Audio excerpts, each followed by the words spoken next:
ایک بار حضرت صلی اللہ علیہ وسلم لوگوں میں بیٹھے ہوئے ان سے باتیں کر رہے تھے۔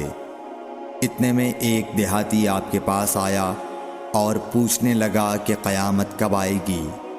آپ صلی اللہ علیہ وسلم اپنی گفتگو میں مصروف رہے۔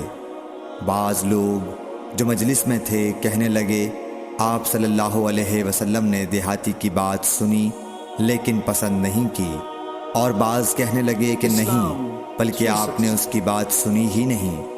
جب آپ اپنی باتیں پوری کر چکے تو میں سمجھتا ہوں کہ آپ صلی اللہ علیہ وسلم نے یوں فرمایا، وہ قیامت کے بارے میں پوچھنے والا کہاں گیا؟ اس دیہاتی نے کہا، حضور میں موجود ہوں۔ آپ نے فرمایا کہ جب امانت ایمانداری دنیا سے اٹھ جائے تو قیامت قائم ہونے کا انتظار کر۔